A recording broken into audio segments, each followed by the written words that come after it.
The most powerful way to make someone miss you is not to disappear, play games, or make them jealous. It is to become someone whose presence genuinely adds something meaningful to their life, and then have enough self-respect not to chase someone who isn't meeting you halfway. Because there is a difference between being missed and being manipulated. If you have ever found yourself staring at your phone, wondering why he hasn't texted, asking yourself whether you should send another message, or thinking, maybe if I pull away, he'll finally realize what he's losing, then this conversation is for you. Because the real question isn't, how do I make him miss me? The deeper question is, how do I stop abandoning myself when I want someone's attention? And that shift can completely change the way you approach relationships. Think about what happens when you genuinely enjoy someone's company. You don't need them to constantly prove that they care. You enjoy the conversations. You enjoy the laughter. You enjoy the moments you share. And when those moments end, you naturally think about them. That's what missing someone really is. It's not simply the absence of a person. It's the emotional memory of their presence. You remember how you felt around them. You remember the way they made you laugh. You remember a conversation that stayed in your mind long after it ended. You remember the feeling of being understood. That's why one of the most important things you can do if you want someone to miss you is to stop focusing so intensely on whether they're thinking about you. Instead, focus on what happens when you are together. Are you creating moments that feel genuine? Are you present? Are you listening? Are you bringing warmth, curiosity, humor, and emotional depth into the interaction? Because people don't miss pressure, they miss connection. And here's where many people get trapped. They think attraction means constantly maintaining contact. So they text first every morning. They check in throughout the day. They ask why he hasn't replied. They send another message when the first one doesn't receive an immediate response. They start monitoring his online activity. And slowly, without realizing it, the relationship becomes less about enjoying each other and more about managing anxiety. You don't want that. You want a relationship where communication feels mutual rather than forced. So let's imagine something different. Imagine you have a conversation with him that is genuinely enjoyable. You laugh. You talk about something meaningful. You share a little vulnerability. You leave the conversation while the energy is still good. Then you go back to your life. You don't immediately search for another reason to contact him. You don't create an excuse to remind him you're there. You simply continue living. That creates something extremely important, space. And space isn't punishment. Space is room for another person's desire, curiosity, and initiative to exist. But here's what most people never realize. If you fill every empty space, you never discover whether the other person would have filled it themselves. If you're always texting first, you may never learn whether he would have reached out. If you're always making the plans, you may never discover whether he wants to make plans. If you're always repairing the connection, you may never find out whether he's willing to participate in maintaining it. Sometimes the most revealing thing you can do is stop doing all the work. Not as a tactic, as information, because relationships should be reciprocal. Now, there is another piece of this that is incredibly important. You need a life that doesn't revolve around whether a man is paying attention to you, not because you should pretend not to care, but because your life deserves to be bigger than your dating situation. Think about the woman who has friends she loves, goals she's pursuing, work that challenges her, hobbies that excite her, and routines that make her feel grounded. When she dates someone, he becomes part of her life. He doesn't become her entire life. That's a huge difference. And ironically, people are often more drawn to someone who has a strong sense of self. Why? Because independence creates authenticity.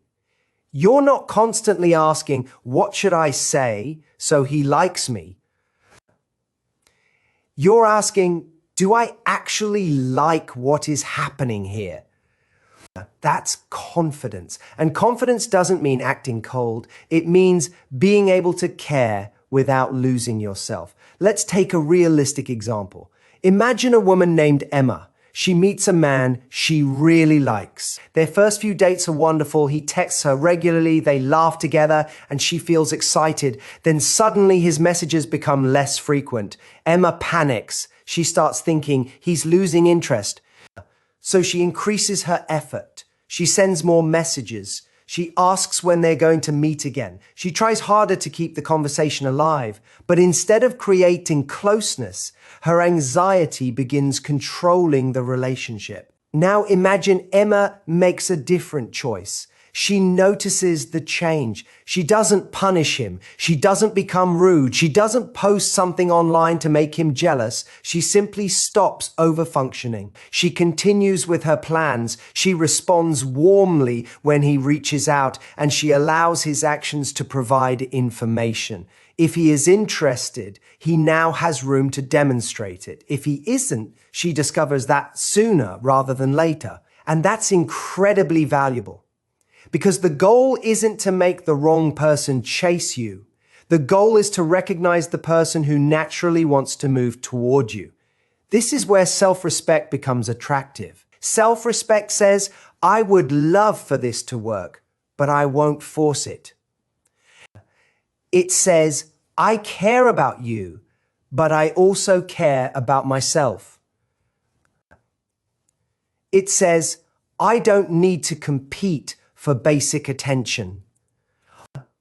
That's not manipulation. That's emotional maturity. And the surprising part is that when you stop chasing validation, your entire energy changes. You become more present. You listen more. You stop analyzing every tiny detail. You stop trying to control the outcome.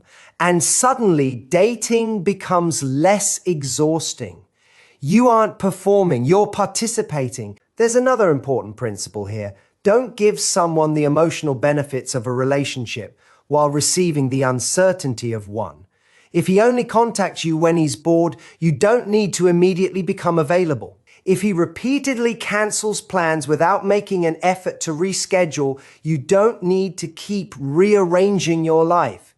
If he gives you attention only when it's convenient for him, you are allowed to notice that pattern. Being emotionally available doesn't mean being endlessly available. That's a distinction many people need to learn. You can be warm without being desperate. You can be interested without chasing. You can be affectionate without abandoning your boundaries. And you can miss someone without making your entire day about whether they miss you too. Now let's talk about something that creates genuine longing emotional impact. People often remember how you made them feel. Not every sentence you said, not every outfit you wore, not every text you sent. They remember whether they felt seen, whether they felt relaxed, whether they felt inspired, whether they could be themselves, whether they laughed, whether they experienced something emotionally meaningful. So if you want someone to remember you, don't obsess over saying the perfect thing. Be genuinely interested. Ask questions because you actually want to know the answer. Listen instead of waiting for your turn to speak. Share stories. Talk about things you're passionate about. Let your personality come through. The goal isn't to become unforgettable through performance. The goal is to be authentic enough that the experience of being around you is real, and real experiences tend to stay with us. But there's another side to this. Don't manufacture mystery. You don't need to deliberately take hours to respond just because you want him wondering where you are. You don't need to suddenly become cold. You don't need to pretend you're busy when you're not. You don't need to create jealousy. Those tactics might create temporary uncertainty, but uncertainty isn't the same thing as attraction. Healthy attraction grows through curiosity, respect, emotional connection, and reciprocal effort.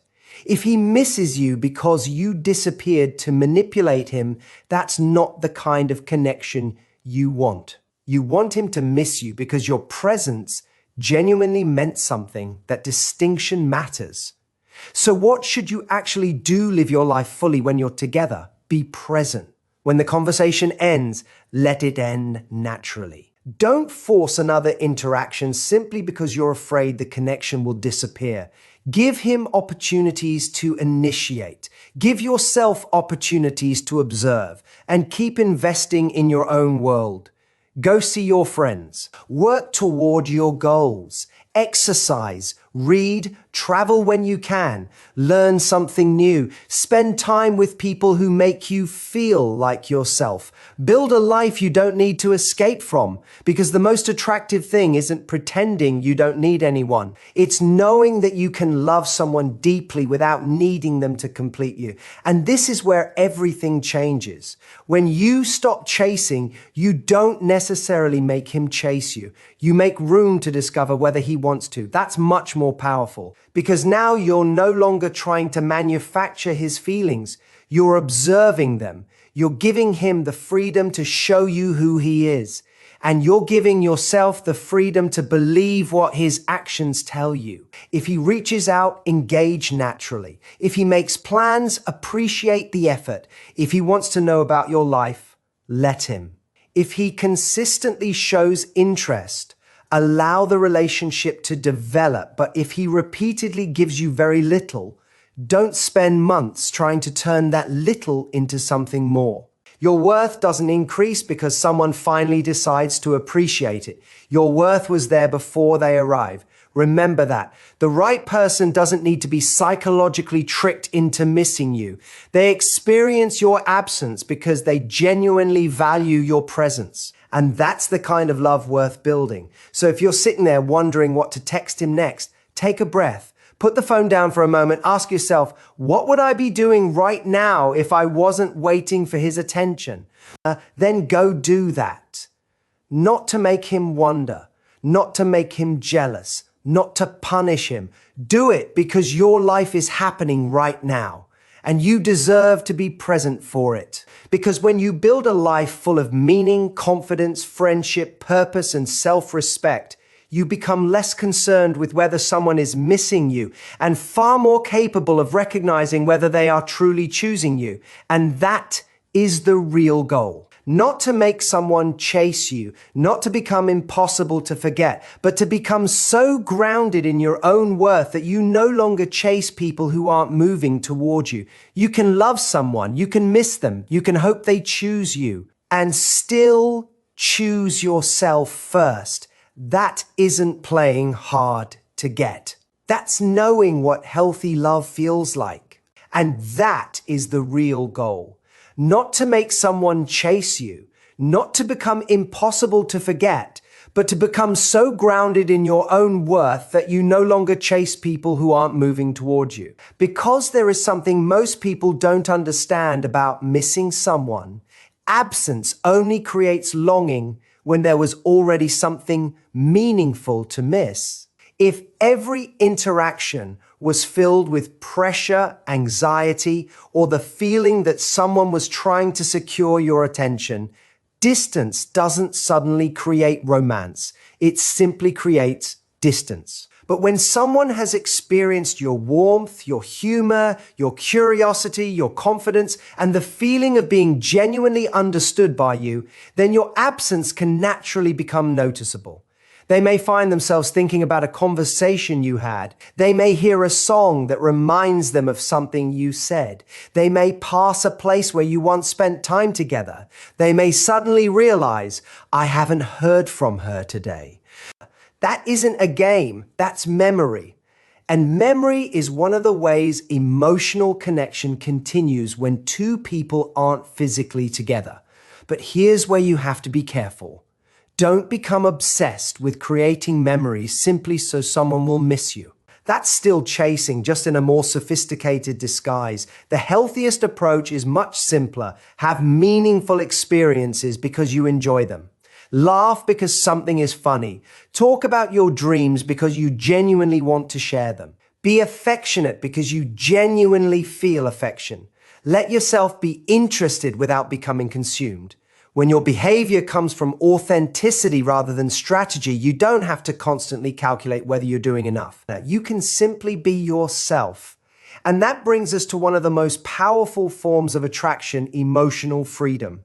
Emotional freedom means you can enjoy someone's attention without becoming dependent on it.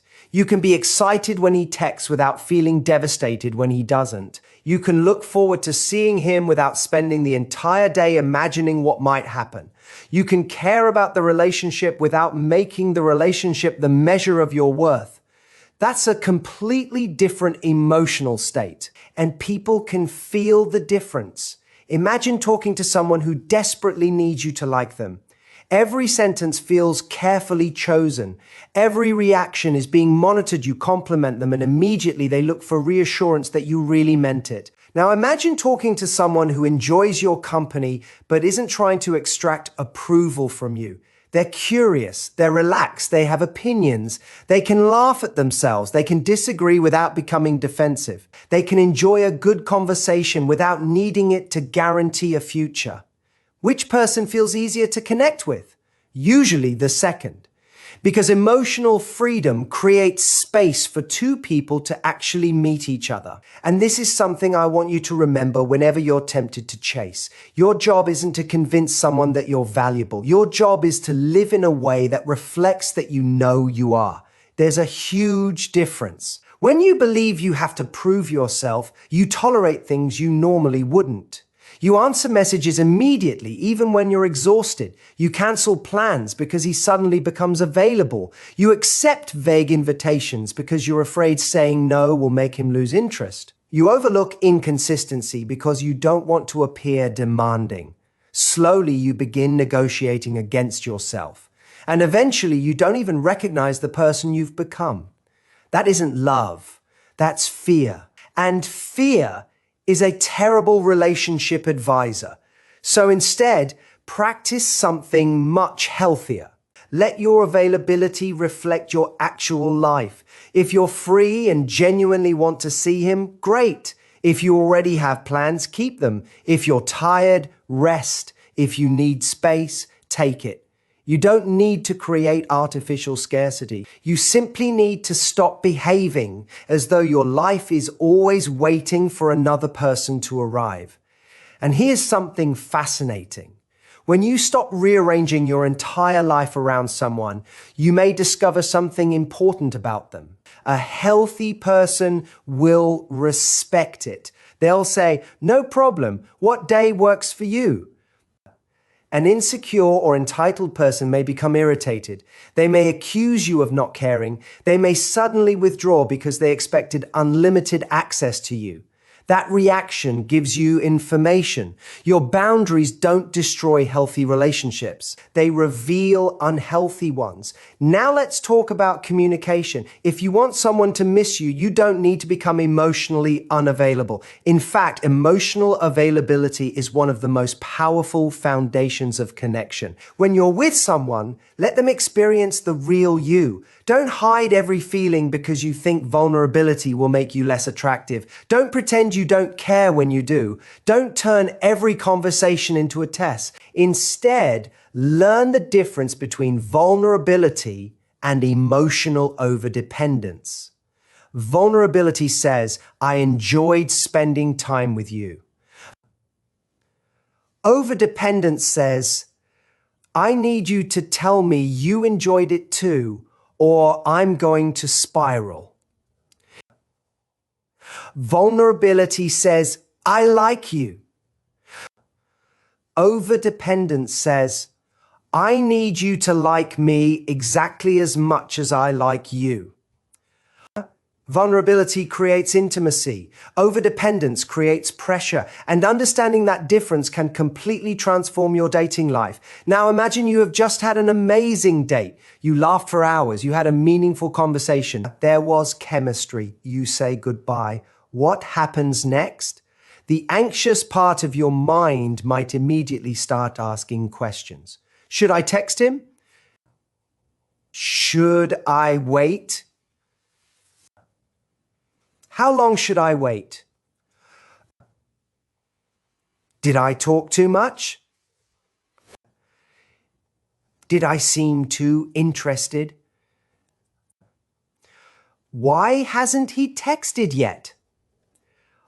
Stop, take a breath. You don't need to turn a beautiful experience into an examination. If you genuinely want to tell him you enjoyed yourself, you can. A simple message like, "I had a really good time tonight," isn't chasing. It's honest communication. The problem begins when you're sending message after message because you're trying to force reassurance. 1 is communication.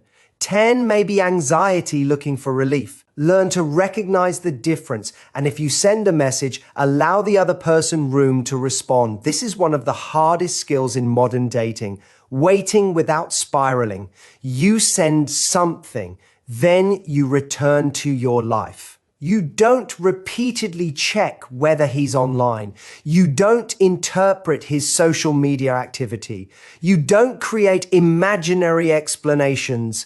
You let reality arrive. Because if someone is interested, you want to know that through their behavior, not through your ability to construct the perfect theory. And here's the beautiful part. When you stop trying to control every outcome, you become much better at seeing the truth. Maybe he reaches out, maybe he doesn't, maybe he suggests another date, maybe he doesn't, maybe he becomes more consistent, maybe he remains inconsistent. Whatever happens, you receive information. And information is freedom. Because uncertainty keeps you trapped. Clarity allows you to choose. There's also a powerful psychological reason people miss someone who has a full life. When your experiences are varied and meaningful, your conversations naturally become richer. You have stories to tell, things you're learning, places you've been, people you've met, ideas you've discovered. You're not constantly recycling the same conversation about the relationship. You're bringing a whole world with you. That doesn't mean you need to become mysterious or unavailable. It means you remain a complete person. And complete people are capable of complete relationships. So if you want someone to think about you when you're not there, don't spend all your energy trying to occupy their thoughts. Give them something real to remember. Be kind, be curious, be playful, be emotionally honest, have standards. Have a life, and most importantly, be present when you're together. Because the strongest emotional memories aren't usually created by someone trying to impress us. They're created when we feel something genuine, a conversation where we felt understood, a moment when we laughed until our stomach hurt, a quiet moment where we felt safe, a time when someone believed in us when we were struggling. Those experiences stay. And when someone later finds themselves missing you, it's often because they're remembering how they felt when they were around you. That's why the goal shouldn't be to become scarce, it should be to become meaningful. And meaningful doesn't mean perfect. You don't need to perform some flawless version of yourself. You can be awkward. You can laugh at the wrong moment. You can admit when you're nervous. You can have opinions. You can say no. You can be human. The right person doesn't need a performance. They need the opportunity to know you. And that's where genuine attraction becomes much more beautiful than strategy. You stop asking, what behavior will make him want me? And you start asking, what kind of relationship do I want to create? That question changes everything, because now you're not trying to win a person, you're building a connection. And connections require 2 people, not one person chasing and another person deciding whether to respond. 2 people choosing, 2 people initiating, 2 people listening, 2 people making effort, 2 people taking emotional risks, 2 people creating something together. If you're doing all of that alone, you're not building a relationship. You're carrying one. And you deserve better than carrying someone who isn't willing to walk beside you. And you deserve better than carrying someone who isn't willing to walk beside you. So let's go deeper, because there is one final shift that can completely change the way you experience attraction. Stop measuring your value by someone's level of pursuit. Now, this sounds simple, but emotionally it can be incredibly difficult. If he texts you constantly, you feel wanted. If he becomes distant, you feel rejected.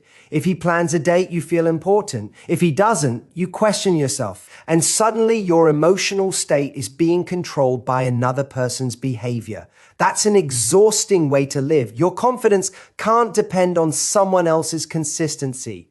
Confidence has to come from knowing who you are, what you value, and what kind of treatment you are willing to accept. Then something remarkable happens. You stop needing every interaction to prove that you're enough. You can enjoy his attention without needing it. You can appreciate his affection without depending on it. And if his effort disappears, you can notice it without immediately blaming yourself that is emotional strength, and emotional strength doesn't mean you don't care. It means you care without abandoning yourself. Now think about what actually makes someone miss another person deeply. It's usually not their availability alone. It's the emotional experience connected to them. Maybe you felt lighter around them. Maybe they encouraged you when you were doubting yourself. Maybe conversations with them made you think differently. Maybe you laughed more. Maybe you felt comfortable enough to be completely yourself. Those experiences create emotional associations. When the person isn't there, the mind remembers the feeling. That's why the best way to become memorable isn't to disappear. It's to be genuinely present. When you're together, put the phone away, look at them, listen, ask questions, tell stories, laugh, let yourself be curious. Don't spend the entire interaction wondering what they think of you. Be interested in discovering who they are, because there's something incredibly attractive about someone who isn't performing, someone who isn't constantly trying to secure approval, someone who can sit across from you and simply be themselves. That's the kind of presence people remember. And here's something else you need to understand. Sometimes the person you want to miss you simply isn't capable of giving you the relationship you want. That doesn't mean you weren't attractive enough. It doesn't mean you weren't interesting enough. It doesn't mean you should have played harder to get. Sometimes the answer is simply that two people want different things, and no amount of strategic texting can solve that. You can be wonderful and still be wrong for someone. You can be deeply lovable and still encounter someone who isn't emotionally available. You can have chemistry with someone who isn't ready for commitment. This is why self-worth matters so much. It protects you from turning incompatibility into self-rejection. Instead of saying, "What is wrong with me?" you can say, "This isn't giving me what I need." That's a completely different conversation. And perhaps you've experienced this before. You met someone, you felt an incredible connection, you thought, this could be it.